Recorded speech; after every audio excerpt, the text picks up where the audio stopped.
Aujourd'hui, plongeons ensemble dans les origines fascinantes de Noël et du Père Noël.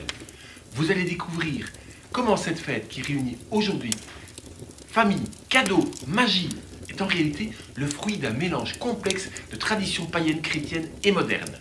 Restez jusqu'à la fin, nous parlerons aussi de la fameuse bûche de Noël et de l'étrange lien entre les cheminées et les lutins.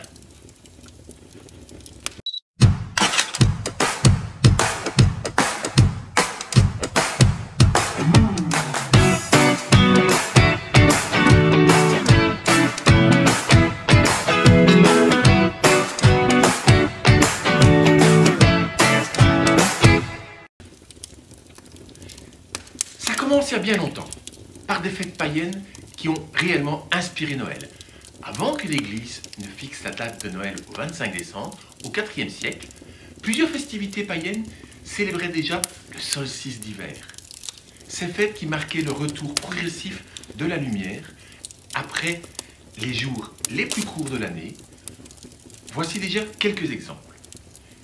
Les Saturnales romaines, qui se déroulaient du 17 au 23 décembre, cette fête rendait hommage à Saturne, dieu de l'agriculture, et pendant une semaine, Rome était en ébullition, on échangeait des cadeaux, on organisait des grands banquets, et les rôles sociaux étaient inversés. Les esclaves, tempérament libre, et on leur mettait un bonnet, comme ceci, voilà. Le culte de Sol Invictus, qui est le 25 décembre. En 274, l'empereur Aurélien a instauré cette fête dédiée au soleil invaincu, symbolisant la victoire de la lumière sur les ténèbres. Ce culte était aussi lié à Mitra, un dieu perse, vénéré notamment aussi par les soldats romains. Il y avait Yule chez les Scandinaves et les Germains. Dans le nord de l'Europe, on célébrait Yule avec des bûches, brûlées pour éloigner les mauvais esprits, et des décorations de houx et de gui. Odin, surnommé Père Yule, parcourait le ciel sur son cheval pour veiller sur les hommes. Les Celtes et les Calendes de janvier, les Celtes marquaient cette période par des feux de joie et des rituels, en utilisant des plantes sacrées, tandis que les Romains, avec les Calendes, échangeaient des cadeaux porte-bonheur en début d'année. Ces fêtes étaient autant d'occasions de se rassembler, de festoyer, d'espérer à nouveau dans la période sombre de l'hiver. La christianisation de Noël, elle n'arrivait qu'au IVe siècle. L'Église chrétienne a choisi le 25 décembre pour célébrer la naissance de Jésus. Pourquoi? Tout simplement pour faire coïncider des fêtes qu'ils avaient l'habitude de populariser pour faciliter la conversion des peuples. Et ce fut sous le règne de l'empereur Constantin, Constantinople par exemple. Le Christ a été associé à la lumière, devenant une figure symbolique pour remplacer les célébrations du solstice. C'est ainsi que Noël, issu de natalis, signifiant la naissance, la natalité, a pris ses racines dans les anciennes coutumes, tout en portant un message chrétien. Les origines de la bûche. Parlons maintenant de la fameuse bûche de Noël. Saviez-vous qu'avant d'être un dessert, c'était une véritable bûche? On la prenait, on la traînait jusqu'à l'âtre. Au Moyen-Âge, en Europe, elle brûlait une toute grosse bûche pour célébrer le solstice d'hiver. Ça symbolisait la lumière, la protection, la chaleur, le renouveau. On choisissait un arbre fruitier et la bûche était décorée parfois arrosée de vin et d'encens afin d'être consumée lentement. Ces cendres étaient ensuite conservées pour protéger la maison et fertiliser les champs. La transformation en dessert, avec la disparition des grandes cheminées au XIXe siècle, la tradition a évolué. Les pâtissiers français ont alors créé un gâteau roulé, décoré de chocolat pour imiter l'écorce.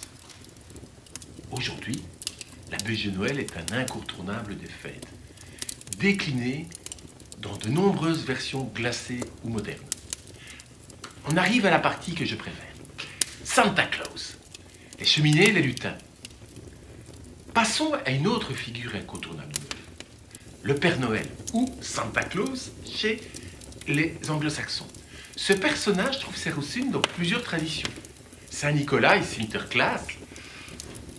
Ça commence avec Saint-Nicolas de Myre, un évêque du IVe siècle, connu pour sa générosité envers les enfants.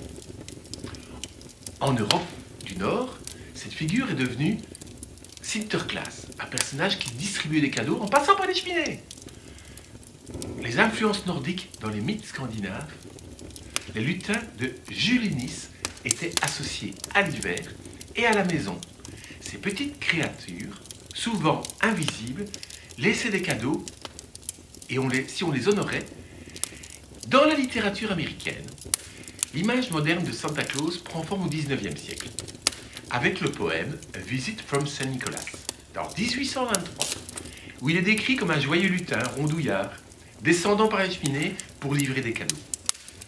Ce poème, combiné aux illustrations de Thomas Nast, a popularisé Santa Claus, jovial, vêtu de rouge, et volant sur un traîneau tiré par des rennes. Mais il était rouge, il était mauve, il était vert, il était bleu. Et pourquoi la cheminée? Dans les nombreuses cultures, la cheminée était vue comme un passage du mystique entre la maison et le ciel. Santa Claus, avec ses pouvoirs magiques, utilise ce passage pour rentrer dans les maisons sans être vu. Et il était souvent accompagné de lutins qui nettoyaient la cheminée, qui sont devenus des ramoneurs. Et donc, le visage noir du Père Fouettard. Noël tel que nous le connaissons aujourd'hui est le résultat d'un mélange unique de traditions anciennes et de christianisation, d'évolution moderne. Les sapins de Noël proviennent des coutumes germaniques, célébrant la vie au cœur de l'hiver. Les échanges de cadeaux, eux, s'inspirent des Saturnelles et des Calendes, et des rois mages, ne l'oublions pas. Enfin, le Père Noël incarne un savant mélange entre Saint Nicolas de Myre, les mythes nordiques et le folklore américain popularisé par la culture et même des campagnes publicitaires. Mais oui, en 1930, Coca-Cola s'est servi de ce personnage et l'a définitivement figé en rouge, rondouillard, avec sa bouteille de coca. En conclusion, Noël, c'est plus qu'une fête, c'est un voyage à travers l'histoire, où se mêlent les croyances, les cultures, les époques. Que ce soit en allumant une bûche, en découvrant un sapin de Noël, en imaginant Santa Claus descendre par la cheminée, chaque geste porte une part de ce patrimoine riche et universel. Alors, la prochaine fois que vous fêterez Noël, dans quelques jours, souvenez-vous de toutes ces traditions qui se cachent derrière les lumières, les cadeaux. Et merci d'avoir regardé cette première vidéo. N'oubliez pas de liker, de commenter, de partager cette vidéo si elle vous a plu. Joyeux Noël à tous et n'hésitez pas à vous abonner et à revenir plus souvent. Ciao.